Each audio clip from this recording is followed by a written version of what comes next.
Hello, everyone. Welcome back to the podcast. It is Dune time. What's the podcast called? Totally Broken Opinions. There you go. Did you forget? Maybe. Good. Anyway, yes, it's Dune 2 time, because Dune 2 has been out for at least a week now. By the time this is out, it's been about 2 weeks. Yeah, it's been the US longer, hasn't it? Sort of. I think the press release of it was a week earlier or something like that. I don't know if America got it early.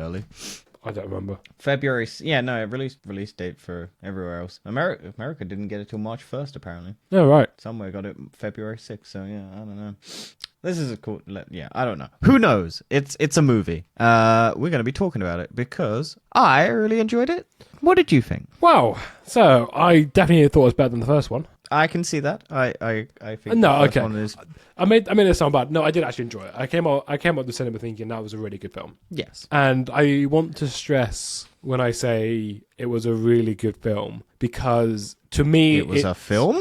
Yeah, I was watching it and I would classify it as a proper film.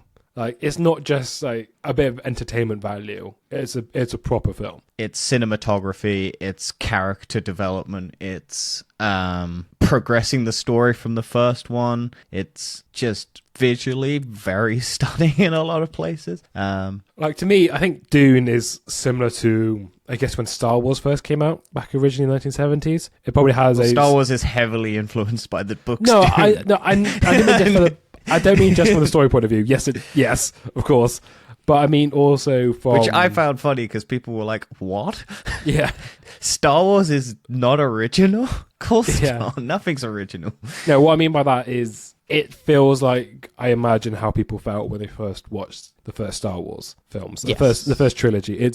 It's very similar beat for beat, kind of, in a way. Like, the first film... Star Wars is heavily influenced. Yeah, I know, but like... It's the story of... No, but the film structure, right, is very similar to... Because the book. I know they made up the books, but the way the films Never are read the book, so I don't know. The Dune films are structured is very similar to the Star Wars ones, okay? Yes. My point is, I feel like this is a very much of a repeat of what happened all those years ago. This is what Disney was trying to do with the new trilogy of Star Wars. Correct. Yeah. But yeah, it's definitely a good film, and I'm going to give a lot of praise to this discussion, I think. I don't really think there's anything I don't like about it specifically. No, I think generally this is like a perfect film. I think the only thing it's hindered by is the length. I did check my watch like maybe twice when I was like, oh, is it wrapping up? Because it kind of wraps up and then it's like, oh, no, we got this little extra tail end bit. But other than that, I was just like, yeah, no. Visually gripped from the beginning, engaged throughout the story, nothing, every character I liked, perfecto. Yeah, so the thing is, when I watch films, I do regularly check my watch, but it's not in the same sense of, oh, is it over yet? I kind of do it to see how much I'm enjoying the film. I know it sounds a bit weird, but it's because like... I can get that, but... It's because it's like the idea is, if you're enjoying something more, then time passes quicker. Yeah. So I check my watch to see... I basically think, oh, I reckon we're about halfway into the film at this point. And then I check my watch to see if we're halfway into the film. Uh-huh. It's not like, oh, I think it's like coming up to the end now. I'm like, oh, I think about this. Like, I try to judge, basically. I don't know. It's something I do. It's my little quirk, you know? Fair enough. I check my watch if I'm bored in a movie and it's draining me. I did it so many times during Aquaman 2. And The Flash, and most of the stuff that came out last year, but my God. Yeah, like I said, I would check my watch as well to see if I'm enjoying a film. And I was like, if I'm really enjoying a film and I notice like there's like another hour left, I'm like, oh yeah, thank fuck, there's like another hour left. Yeah, I had that and I was like, oh my God, there's still like I was like, this movie is dense. Like, it's dense in a good way. Like, it feels like there's just so much going on and so much is being shown, and visually it's just interesting, and like all the characters are like doing stuff. And then it's like, it's been an hour of a 2.5 hour movie and you're like, oh my God, there's more to this. And it's just like, yes. Yeah. And it's good. It's a good feeling. I like that feeling. I mean, the internet's absolutely creaming itself over this film. It's because there's not been good movies. It's probably the best film that's come out in years. Well, I'd say in terms of film craft, I'd reckon it's probably since like Across the Spider-Verse, in terms of like a film that was crafted to be visually and like narratively good because it's also a part 1 and part 2. Like this is also, it ends and it's on a cliffhanger and it's going to make another movie. Not as abruptly as Across the Spider-Verse, as I know you have also, hindrance to. Yeah, I want to talk about the ending very quickly. I was on the subject. Full spoilers ahead if you're still in this point. Oh yeah, fuck, I forgot that. 7 minutes in, but whatever. Hey, we haven't seen spoilers yet. So the ending of this film, to be fair, it's not spoilers, but yeah, I was going to say the ending of the first film didn't feel like an ending to me because it just felt like it just paused. Well, this movie immediately picks up after that ending. Yeah, it does. That's my point. I'm very grateful I watched both films back to back. Yeah, I watched it Friday and then watched the next one Saturday. Yeah, and I think that definitely helps. I think you have to do that for this film because it does. So I'd also heavily watched the movie when it came out originally in 2021, I think it was, or 2020. Yeah. And I hadn't watched it since. Because I was like waiting until it was closer to this, because I was like, I'll watch it when it's closer. And then I was meant to watch it like the week before, and then it was just like, oh, I've run out of time. Oh, I'll just watch it now on Friday night as we're going to the cinema. But the second film actually does have an ending. Like, yes, don't get me wrong, it sets up a third film, but the second film, it does end. Like the actual plot line, the story arc of... Well, it's like Empire in Star Wars. It ends on a like, could be a definitive ending, but we now have like there's more that could be told. Yeah, right. Paul Atreides is now basically the dictator of space. Yeah, I mean, I don't know how much you know about the Dune book. I mean, don't give me spoilers. Nothing. No, absolutely nothing. I've not read them. I have them. I think some of them on audiobook, and I was probably going to read them at some point. But no, I only know what the movies told me and what I've seen roughly from like people going, oh, they've changed some stuff from the books, because I think. In the book, his girlfriend Zendaya is apparently into the idea of him being the Messiah, whereas in the movies they changed it to she's not super into him being the Messiah. I think that's a good thing. I know people. I think it's much more interesting. A lot of book people who say, "Oh, I've read the book, they changed it. It's not as good." I think it's always a good thing when they change it from the books because it's telling a different story. I agree, but only if it's narratively satisfying. Because they can change things just for the sake of changing things. Like, you got to do it with the same craftsmanship as the original. Or maybe if, like, the Lord of the Rings books, people love those. And then the movies, I know you don't love them that much because you didn't watch them when they came out. And so you've had other experiences. But they condense that book down into its, like, rawest points. The most narratively and visually interesting points. Because in, like, the books there's like Tom Bombadil and like there's singing and all of that, and that's what the Hobbits turned into, and it was just like, oh, okay. And it's just like, okay, that's good. I did have a question for you. Okay. Would you give up Zendaya for Florence Pugh? Well, the thing is, Paul Atreides, when he does this, he clearly doesn't fancy Florence Pugh. He's just doing this for like the but I would have traded. I would have happened. I'm sorry to Zendaya, but I do like Florence Pugh a lot more. I refuse to comment. I'll keep my current girlfriend. That's what I'll do. Right, okay. Even if you could become a dictator of the world there? Nope, keep my current girlfriend. Good choice. But yeah, no. I was just interested. But yeah. Let's talk plot, because there's a lot of it.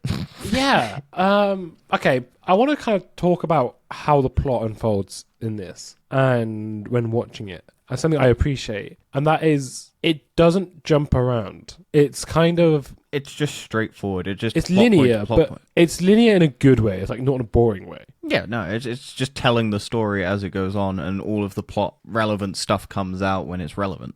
Yeah, and like all the action sequences when they happen. If you compare like a Marvel film, we have like 3 action sequences at the same time, and it will like jump around between all 3 of them.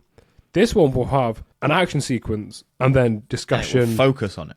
Like the aftermath of that. And then it will start telling the story of the black and white scene of the whole... Oh, I love that bit. Yeah, it's such an interesting thing. I just love the fireworks. The fireworks were just... The inky, like, firework, not when it was blowing up, and I was just like, oh, that's... And I just like that plot line. It was just like, oh, the cult women thing... are like going to trick this guy into fucking getting a baby, and so that they have a backup in case Paul Atreides is alive and they have to deal with it. Yeah, narratively. And there was that moment as well where the guy lost his. He didn't get drugged, did he? Yeah, they didn't drug him because the uncle was planning on. Well, like there was the possibility that the uncle was like, "Yeah, I want to get him killed because he's gonna try and usurp me at some point, maybe." Yeah, and what I really liked about that moment was I really was unsure who was going to win that fight. Like a lot of the fight sequences, like it's very easy to tell, like, oh yeah, like, obviously the main character is going to win the fight. But in that scene, I was like, I don't know who's going to win this fight. I knew that the Austin Butler's character was. I'm not naming the characters' names because I don't know. I can't remember. Like I know Paul and I know Shahi or whatever, but like everyone else is. It's all just made up names, and I'm just like, okay, whatever. The names are hard to follow in this. I think I followed the house names, the Harkonnens, and the Atreides. I have the same problem. I think it's the same problem as Avatar. They're just made up nonsense. Whereas Star Wars, it's Han, Leia, Luke. It's just simple like Western names, whereas all of these sci-fi ones are just made up nonsense. And unless you're like trying to like, the reason I know Paul is because Paul is a white guy's name, and I'm just like, it's really ignorant of me, but like I'm sure it's a lot easier for other people to know the names. But like, yeah. But yeah, in that fight sequence, I know that guy goes on to fight Paul Atreides, so I knew that it was going to end up with him. I didn't know that, so at the time, yeah, I understand, but I just like the fact that in that moment, when he isn't drugged and he goes to fight him, he makes it a fair fight because he feels there's no. And when the guys with those guys in the background, the little fucking horned, like turned down horned black guy things, fucking cool ass design. I really enjoyed that. But when they start stabbing into the guy, he goes, "No, back off. I want to do this properly." I respect the fuck out of that. And I'm like, oh yeah, fuck it. Okay. Like he has honor despite being a psychopath. And I feel so sorry for that lady who had to bang him. God, yeah. But I mean, I don't know, maybe... Hey, look, Rebecca Ferguson maybe got intimidated by the Baron, so... Well, yeah, but as in, like, so those ladies... I don't know what the women are called. Reverend Mothers or something? No, Reverend Mothers are people... On the Fremen planet. No, Reverend Mother, I think, is, like, essentially a queen of each of the like different civilizations. Factions. I guess, yeah. Yeah, I think they've all got a Reverend Mother. What are those women called who can like have powers? Like I don't know what they're called. They're called something. Once again, made up nonsense. Hard to fire. Yeah, I'll try and find it if you want to. Because I'm just saying, there's two of them now who've been impregnated by Harkonnens. Well, the Harkonnens are like the proper ones, who are like the Barons, the Emperor's favorite. Yeah, because the whole reason, like, it's revealed in this is, well, it's revealed in the first one that, like, the reason why the Atreides were targeted by the Emperor is because they were basically getting to a point where they were loved and were powerful enough to take on the Emperor. Yeah. If they chose to, which is why the Emperor feared them, which is why he sent the Gesserit or something like that. Something, I can't remember, Belisariat, something, Bene Gesserit, I think it is, to, like, sow the seeds behind the scenes to get the Harkonnens out of the planet to then send the Atreides to the planet to then blow them up, to then basically destroy them and get rid of all traces. And then because the Bene Gesserit wanted a female heir rather than Paul, because she tried to do that Messiah thing, which they went into to control them, and now she's gone against them, which I really like Rebecca Ferguson's character. Her arc in this is like crazy interesting. Like she plays sinister mother like really well. And I just had a good time like with all of her stuff in it. But yeah, so that whole section is just like confusing, but it's just a fascinating story. I would be generally interested to try and read the book. Yeah, I'm sure there's a lot more pomp and fuff and like Game of Thrones, where it's just like I'm more of like a condensed. Here's the important bits, not the. I understand the fluff bits. Like you don't want to have purely just condensed stuff. But it's a balance. I get where you're coming from, but Game of Thrones did work for what it was the first few seasons. I mean, the fluff the build up. No, I just meant from the books to the... Oh, from the books, yeah. Books from the TV to, like, there's probably a whole bunch of stuff from the books that's cut. Oh, absolutely. Yeah, it's like so many plot lines. So it's just like, I understand, like, you got to do it for different formats, and so making it streamlined for that, like, I fully understand. But like, I feel like a lot of it sometimes is unnecessary stuff that they've just written because they're just spinning their wheels sometimes. Yeah. In books and things, because it's just like, oh yeah, I gotta fill out a book. Side plot, just random backstory nonsense that we can just do visually, or like in stuff in like in a movie, or just have like a 10-minute scene just explaining it. Like, I mean, they've already changed quite a bit from the actual books. In this film. Imagine. I've actually got a Wikipedia article right now about all the characters and what films they're in. So, for example, Lady Jessica. What films? But the films and the books. I got the same so the characters, what books are in, and what films are in. Mm-hmm. So Lady Jessica, for example, wasn't in the second book, which I believe Dune Part 2 is based on. Which one's Lady Jessica? Rebecca Ferguson's character. Oh, okay, right. Yeah. So and also Vladimir Harkonnen, the big guy who floats around everywhere and can't breathe. Yeah, the Baron. I think he dies in the first. Oh no, he's not in the second film either. He's in the first and the third one. So they've already diverged, I think, a fair bit from the story. Yeah, but like I said, it's not super necessary. If you can tell a compelling story using those characters and it enhances like the original things, it's all the better. It's just when they do it like dirty, and it's just like, oh yeah, we're just doing it for the name. Yeah, like all those young adult novels that get turned into movies, like The Maze Runner, Twilight, and all of this stuff, just to get on the bandwagon. All of that. But plot, Dan, what was some of your favorite plot points? Oh, I don't know. It's kind of hard to like narrow down the plot point. I guess learning that Paul Atreides is part of the Harkonnens, I wasn't expecting it. No, I did think it was an odd, but I do want to know whether or not she just got banged down by him, or if it was just like artificial insemination. I imagine artificial. Well, it seems like... My God, trying to fuck that Baron dude, oof, that is a hard thing to get like turned on by. And I imagine... Well, I guess like they would have had to go on top. Yeah, he's got that little back support thing. Fuck hell. But yeah, it would be an interesting thing. Also, I guess a lot of the sort of the holy water thing, I was quite interesting to me. How I was like the sand piss. No, sandworm piss. Like the sandworm blue liquid, and it was like, yeah, you will die from this. But then, yeah, but that's the whole thing is like, oh no, men can't take it because you. No, will but like die even like this. the Lady Jessica, she took it as well, and they're like, oh yeah, no, you're gonna die from this, but she doesn't. I'm interested to because they freak out that she's pregnant. Yeah, I wonder why. I feel like this because is she starts turning, and it like her kid now is foresight and all of that nonsense. Yeah, I don't know. Surprise like cameo by Anya Taylor-Joy as Paul's sister. Yeah, that's true. Got that spoiled for me by Screen Rant.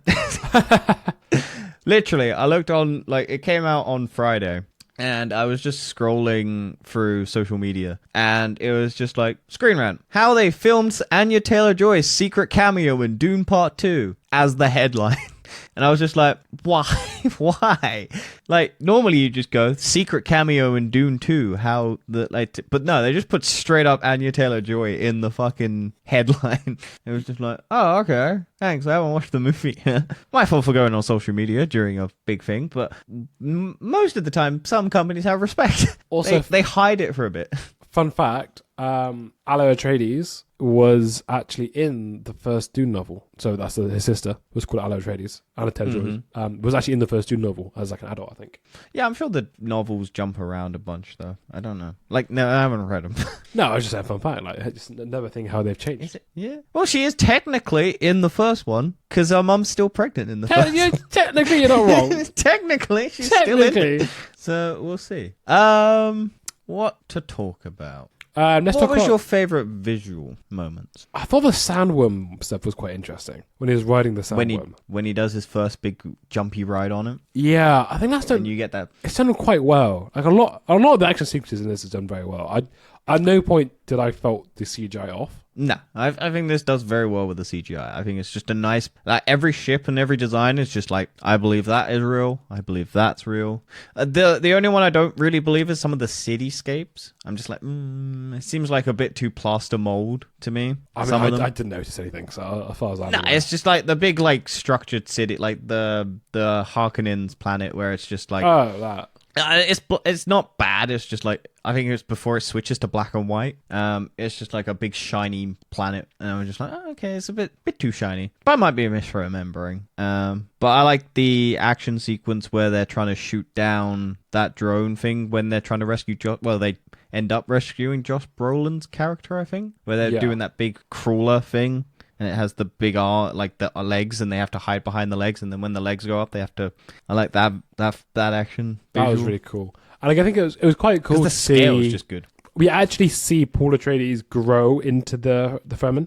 He scares the shit out of Dave Bautista. Yeah, like Dave Bautista, big pussy in this movie. And absolutely. It's like, oh, yeah, wow. I mean, he's still alive in the film, so no, he is. No, he gets killed by Josh Brolin. Oh yeah, he does. Yeah, you're right. Yeah, he gets killed by Josh Brolin's character. Most of the Harkonnens die in this movie that you're meant to be scared of because the Baron's dead. He gets put into the desert and is being eaten alive. Psychopath Austin Butler gets killed by Paul Atreides, and what's his face gets killed by Josh Brolin. Oh, sorry. Yeah. Dave Bautista. Yeah. The Emperor's still alive, but might not be Emperor anymore. And now Paul Atreides is going to fight all of the houses. Fucking mental. Mm. So Josh Brolin's character, when they rescued him, I really wasn't. Think he was going to betray? I really wasn't sure. My instinct was, he's going to betray. I felt like that. I was like, he's probably been mind controlled, but no, he's just like, because I find it weird that he's just out on patrol, not being like he's helping. He's helping with the spice harvest. Well, I think he's reluctantly helping. I think it's asking you the choice, but yeah, it's either that or die. And I feel like he maybe still had hope that Paul Atreides is because he'd heard the tales of some guy Messiah, and he knew that maybe Paul Atreides was that destined or whatever. Who knows? But yeah, I did have the feeling like, it's going to be he betrays them, and it's just like, because everyone's suspicious of him because he's not but Paul Atreides is trusting him, and then it will be that breakdown of his trust, and that will be one of the things that turns him. But I think the organicness of Paul Atreides is like trajectory of where he gets to is really good. Yeah, so I want to bring this up as well. It feels like it doesn't necessarily feel like Paul Atreides is always the good guy. No, like, it does feel like he's a false messiah. He's the white savior that no one wants. Yeah, do you think he's actually Listen Al Gaib or not? Well, isn't it made up? I thought it was a made up tale by the Bene Gesserit in the seeds to like sow hope amongst the people, because I think Zendaya's character says that it's how they control you. They make up a story of a savior who will come because it gives them hope, and if there's hope, they won't revolt. Well, maybe that's true. Maybe that's not true. Maybe that's what they just believe. Thing is, what's the actual truth? That's the point. We don't know. Well, yeah, but it's like a chosen destiny, but it's preordained. It's like chosen destiny or preordained destiny. Like he become the Mahasibib or whatever it is because he is predestined, or is it his choice? Yeah, because it feels like a lot of his choices are dictated by other people, but he still actively fights against those choices to get he ends up having to do it because of a lot of other circumstances. Yeah, I think the only reason why he decides to go to his mother, where he knows that he is going to end up having to do these things, is because the Harkonnens then come up and blow up the hideout of where they are, and it's not safe, and if he doesn't dictate the people to go because he's the Messiah and they'll listen to him, they'll end up dying because they don't have any way to fight yet, and he needs the army, so he has to go. I think it's just he's reluctant. He doesn't want to take on this mantle of the Messiah, and then when he drinks the piss, he's like, I see everything clearly now. I understand what I have to do. I know what I... But it's an interesting thing because his visions aren't always accurate. No, so in the whole first film, it all led up to him getting stabbed, and then he stabbed someone else. But the thing is, he didn't get stabbed in the second film. Yeah, but it's also that he becomes friends with the guy he killed in that. Because it's all the flashbacks and everything are or the flash forwards or whatever. And he's like, oh yeah, I'm friends with you. We're going to teach each other how to do this. I know how your ways of the world work and everything. And we're going to learn it together. And it's just no, I hate you. I'm going to try and kill you because I don't trust you. And then he kills him. And it's just oh, okay. So none of his visions are always accurate. No, which I think is a good thing. Yeah, I think it's because it helps with, stops you just knowing the future. Basically, it's the things. It's just it gives you a glimpse or maybe an alternate. Yeah. I think it's because he says after he drinks the worm piss that he's seen many futures, and most of them they lose, but he's seen how to win. He's done a Doctor Strange. He's looked into the future. He's done 6 million, whatever number it was, 6,500,000 and something billion potential futures, and he's seen the one outcome where they win. Do you think Paul Atreides is going to die in the third film? Do you want minor spoilers that I've heard from the books? No. Okay. Okay, if you hadn't read the books. I haven't read the books, but it's okay. If you didn't know mild spoilers. Well, no, it's nothing. I don't think they'll ever do it in this movie. Probably not. It's a really funny thing. I think from this, I don't even know how true this is, but I heard that his kid becomes a sandworm. What? Yeah, I don't know how true this is, but like a lot of people have confirmed this to me, or like I've seen a lot of people discuss this because the books go really weird after like the first two because they're just throwing everything at the wall. So if it's true, confirm it in the comments. But apparently his kid becomes a sandworm. So yeah, I don't know how it could feasibly happen in this world. But yeah, so. I reckon he'll die because he'll become what he was against, and it will be like a selfless self-sacrifice to atone for all of the bad he's done. Because he's basically led all of the... he got what he wanted. The Emperor's defeated and whatnot, but now he's going against all the houses, and he's setting all the freemen to be like genocided. Yeah, so, I can see Zendaya's character becoming the Emperor or the Empress. I don't. Do you know? I don't know. I just see it happening or something. No, she's actively gone against all of that. She just wants to, like... Exactly. So you just think she'll do a complete U-turn? Yes. It will be a Game of Thrones situation where the characters all do a U-turn for no fucking reason. No, Dan. They all had their reasons. The Game of Thrones people gave up. Yeah. So that they could do Star Wars, and then they got fired from Star Wars because they did a bad job on Game of Thrones, and now they're doing a Netflix movie. Did you see the trailer for that? No. What's that one? It's based on a book. Oh. I'll try and find it because I think it's relative. Something else I always bring up for all these discussions we do, and that's the music. And I love the soundtrack. Incredible. I really liked it. Like, I think a lot of the soundtrack's so good because you don't really notice it, but then it's that like iconic theme where it just kicks in, and you're just like, "Oh my days!" Like, you get chills down your spine. Yeah, it was such, the Free Body good. Problem. Yeah, it comes out Free Body Problem is the movie that they're doing on Netflix. I think it comes out 21st of March, so maybe we'll cover it. Maybe we will. But yeah, no, the music is incredible in this. I think the sound design is just amazing in these movies because just the thumping of those sandworm things to get the attention. Like when we went, because we watched it in an Everyman, which is like comfortable seats and good surround sound systems and everything like that. Yeah. And just the vibrations that you get through that, you're just like, oh, I feel like all these little grains of sand are just moving. Oh, that does sound really cool. I've not got one of those around me. Yeah. I think it's just because the surround sound system, it just felt like everything was just like, it was just every like beat. It just felt like, oh, you can, it feels like when you have the PlayStation 5 controller and you have that haptic feedback feeling. Yes. It was just like, because the sound, I think just they did such a good job with it. It's just like, you just feel those, like the vibrations feel like they're rippling through you as if they were like sand grains. I don't know how accurate that is to everyone else. Some people might have a shit experience, but it was just I just thought, yeah, most of the music and most of the choices and everything, I just think that like it was just very well done. Like all of the scenes, like when that fight happens with Paul Atreides and the guy, the music just cuts and it's just them fighting, and you're just like, oh, this is more intense because you don't have this epic background music. It feels more like a brawl. Like it is just like, I think it's just very well done. I just make another couple of points that I just thought about my cinema experience. Go on. Number one, I forgot what I was going to say. About the first point. The second point I was going to make was it was incredibly hard to get seats for this viewing. Yep, we ended up, because we booked it like a couple days before, and we had to sit at the front row, but because all of the other seats behind were booked. Yeah. It wasn't bad because the screen big and you're in a reclining chair, so it's not like you're looking up, you're not sitting up, and your neck's not craning, so it was good for that. Plus it was comfortable seats. But yeah, I've never been to an Everyman. Surprisingly interesting experience because you can order food before the movie, so you can get them to come and bring you food, basically. That sounds quite cool. It is, if they did it right.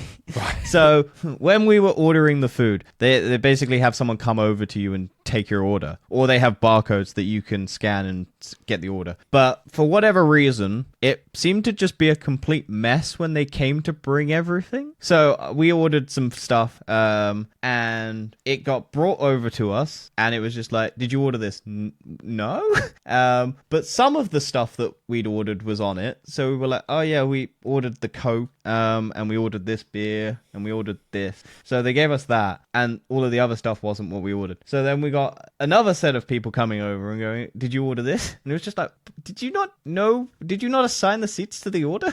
Yeah. It just seemed like they would just bring... So we ended up getting like some free shit because they just gave it to us, and we were just like, okay, because we thought it was for the people next to us, but they didn't have it. So we just kind of ended up going, okay. So we just... And they didn't come back, or like, because I don't think they could just take it away. So we just ended up getting some free shit. Plus you get chocolate on your seat. It was interesting.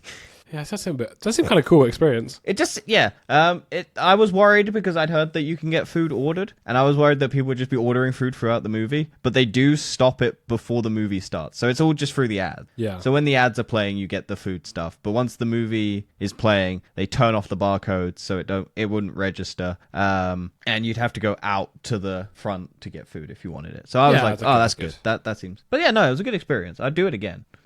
Expensive though. It's like £18 a ticket. Oh, that is steep. Yeah. Do you Plus know, food if you're doing food. View Cinemas have now got recliner seats. I haven't ever been to a View, I don't think. Really? No, we don't have one nearby. They're definitely the cheapest to watch films.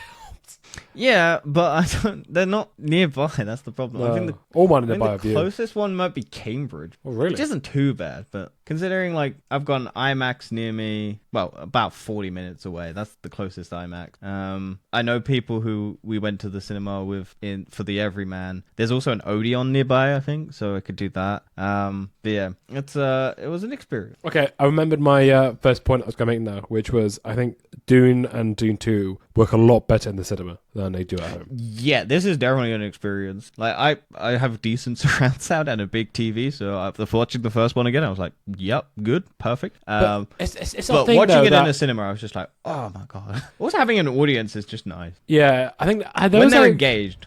There was like one or two jokes in the film as well. Yep, when Paul Atreides comes out and goes, "I am not your Messiah," and then he goes, "I'm so," and then Javier Bardem's character just goes, "He's so humble." Yeah. It was just like, that's a good joke. Yeah, that's character. That's actually a character thing that they would say. It's just like, yeah. What other jokes were there? I think there's another one I can't quite remember, but yeah, I think I remember the audience got a bit of a laugh out of that one. Yeah, it's not like a Chuckles laugh a minute Marvel movie, but it's just like it's just a kid. It's like, yeah, it's like the original Star Wars. It was just like the characters do something that is in character and it's funny. Yeah. It's not intentionally like it's written to be funny, but it's not intentionally written to make the audience laugh. If the audience laugh, it's a good thing. If they're like, oh yeah, no, that just seems like the character, then it's like. I really can't think of anything really that bad about this film. I guess it's like some scenes could be cut slightly, but that's about it. Yeah, I think it's just a testament. Because the guy, Denis Villeneuve, supposedly has been wanting to do this since the 80s, like when he was a kid. Yeah. Like he had storyboards of this like from when he was a kid and stuff like that. So he's just generally really wanted to do this. Probably since he saw... The only complaint I had with the first one was the music seemed to overtake the voices a couple times, so it was harder to hear their dialogue sometimes. This one, when the music is blaring, they end up having subtitles because a lot of it's spoken in like Fremen. Yeah. So it's not too bad when the audio overtakes the voices, because a lot of the places is like, oh, there's dialogue that's on the screen. The only thing I found weird about the dialogue choice was that most of the time it was in the middle. Sometimes it occasionally jumped to the right. And I was just like, oh, okay. I have to turn my head to go and look, whereas normally it was at the bottom of the screen. And I was just like, oh, it's over there now. That was the only thing. Like tiny little nitpicks. Other than that, yeah. Like generally, considering I've watched 3 films this year, number 1 at the moment. Yeah. Definitely the best film I've seen this year so far. I was just going through some IMDb 1-star reviews because I just want to see what people didn't like. Oh, there's always contrarians, people. I know, but I just want to see what people hate. Like some people hate this film for some reason. I want to see why. Look, we're the contrarians on Avatar 2 because everyone seemed to love that. Yeah, I don't know why. Yeah, people just saying they don't like it because it's long and they find it a bit boring. God, TikTok generation. Yeah. Actually, no, Boomer generation as well. Even though they were the generation of like 4-hour movies, like Lawrence of Arabia and all of that shit. The complaint seems Movies have been long. yeah. The other complaint seems to be people don't like Timothée Chalamet. I generally was surprised by how much I like Timothée Chalamet in this movie because I didn't find him that compelling in the first one. No, But I found agree. his character. I agree. I found his character so much more compelling in this one. I don't know why, because it's the same character. I just think the story stuff he's got is better. Like, I was like, I don't really buy Zendaya and his relationship in the first one because it's only brief and it's just. But in this, it just completely turned me around. I was just like, no, I actually buy that they're like interest. Poor Tom Holland. Timothée Chalamet's gonna steal her away. Yeah. Nah, he's dating a Kendall Jenner, I think. Then the other complaint, it seems to be, is that apparently the second film is very far from the book. Who cares? Exactly. That's my point. If it's a good movie, I understand, like, they've gutted the book. They're never going to put every single thing in the book onto the screen. Unless you want every, like a 400 arc trilogy. Because it's like 2 hours. Like, if this movie was any longer, people would have just died. Yeah. Like, you can't... I think it's No, I think people are just ridiculous. complaining because people like they change a lot of the story. Like, I think there's a lot more space stuff in the newer film, in the later books. They'll get to that. Yeah, I know. I think the We've third got an film. entire generational... Like, we've got all of the houses fighting. Yeah. We're gonna get space shit. Don't worry. Be patient. We're gonna get Paul Atreides' son as a space worm. It's gonna be epic. Who knows? But yeah, no. Generally, 10 out of 10 movie. No complaints. Except those minor little nitpicks, but I don't think they drop it down. Yeah, I don't know. I think it's... I want to give it a 10 out of 10, but I do... As much as I do enjoy this film, I don't know what it is. I just can't give it a 10 out of 10. I don't think I'm that invested in it. But it might be I'm because not that invested. because you've watched the first Dune a long time ago. Not really that. I watched it recently and I was just like, oh yeah, it works back to Maybe back. the first time you watched it. I wasn't that fussed. No, but I don't know. Okay, maybe not. I think maybe I needed I more was time like, to I cook. enjoyed it. I didn't love it. I think it was like a solid 8, the first one, when I watched it. Because I was just like, it's long, but I am invested in this story. I want to see where it goes. And then it ends, and I'm like, okay, that's an ending. Whatever. It's more of a... They tell you it. It's literally like, no, this is just the beginning. And I'm like, okay, cool.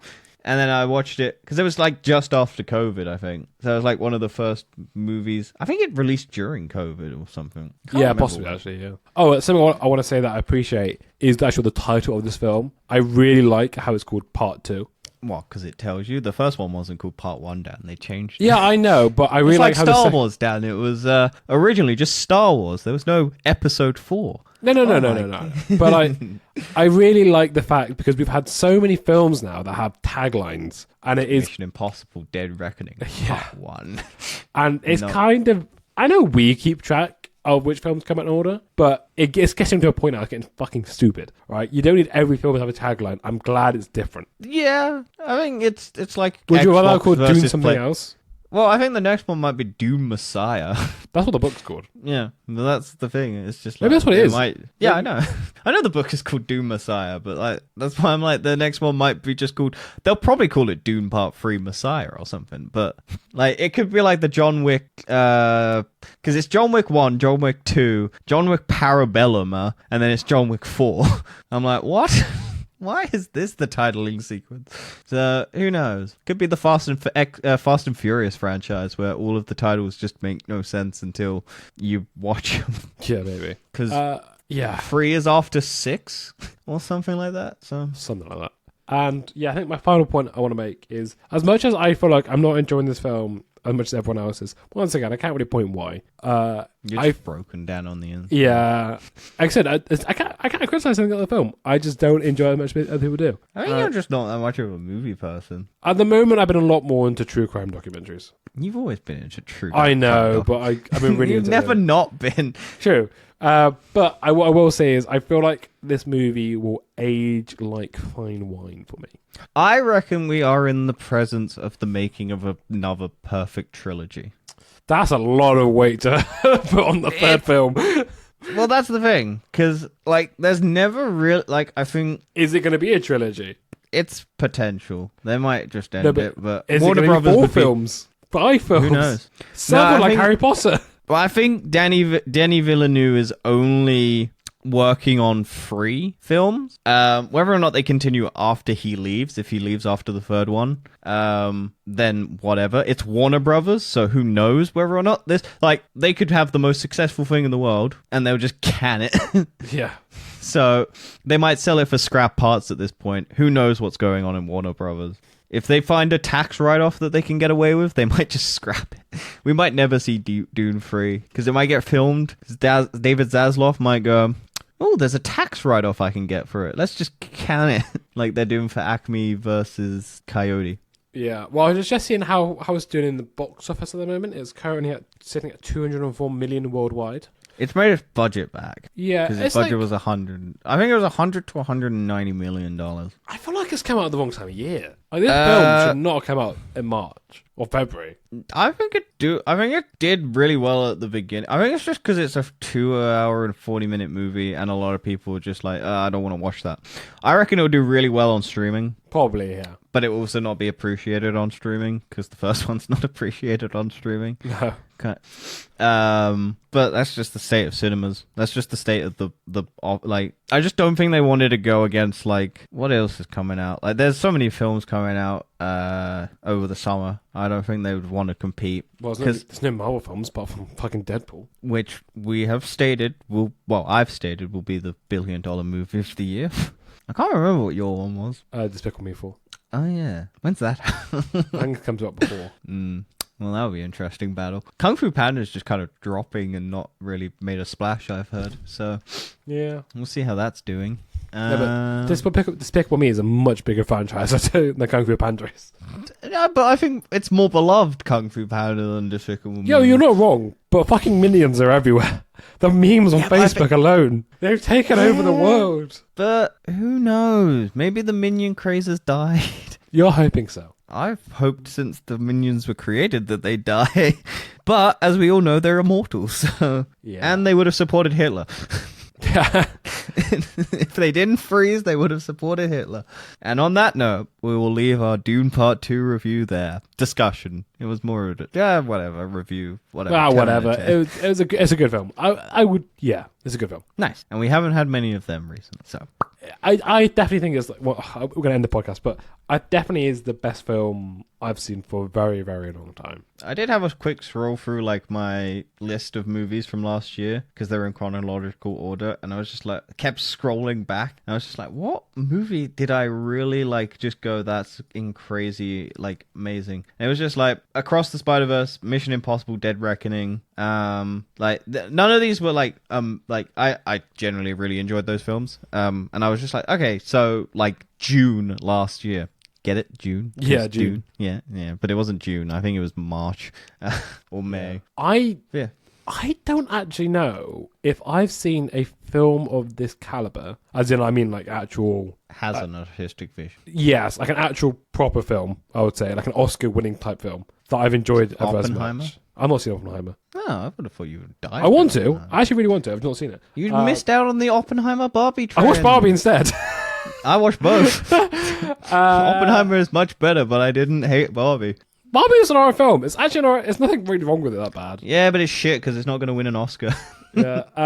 Everything that I think comes close to it is probably Everything Everywhere All at Once. Yep, I went. Yeah, that was a generally really good film. Yeah, I think this is the best film since then for me in terms of this kind of caliber that I've seen. Yeah, I'd still say probably Across the Spider-Verse. But if you're doing live action, probably live action. Probably every. I don't know. I will agree with you. I enjoyed Across the Spider-Verse more than I ever enjoyed Dune. I don't know what my opinion on which one I enjoyed more is. I'd have to sit on it a bit longer. I'd probably say Spider-Verse, but that's because I'm more of the superhero fanboy thing. I find these interesting, and I like the visuals, and I like all the story. Because I can switch. I'm like, I can turn my brain off and watch a dumb superhero movie, and then I can turn my brain on and go, oh, I really like The Killer on Netflix. And I'm like, oh, yeah, this is a more intense, like, drama sort of thing. I'm like, yeah, okay. I'm not just one note, which I find a lot of people are. They're like, I'm not going to watch this because I don't like this. And I'm like, oh, okay. You're not really giving anything a chance. You might really enjoy it. Nope, I am sticking to my guns and I hate this. Cool. Well, we'll end it there. on a good note. Yep. Thank you all Bye-bye. for listening. I'm going to actually do a proper comment, wrap subscribe. up. I Like, comment, apologize for subscribe. the fact that we don't have a video last week because I fucked up and corrupted the video. It's So we okay. talk a lot. It's all right. There's no video Also, this week. Dan thought Will Smith eating spaghetti was real. Fake. It's Was it- AI. It's not AI. It's actually him eating spaghetti. What the fuck? That's not. No, Well, it it was is. hair as well. Yeah, Will Smith, because he's trying to come relevant again, Dan. After the slap, he's kind of, like, it's actually him eating spaghetti. That's so fucking weird. Yeah. Anyway, watch that episode. There's no visuals to it, unfortunately, but it's a good episode regardless. It's talking about AI. All right. Catch you all next time. Bye.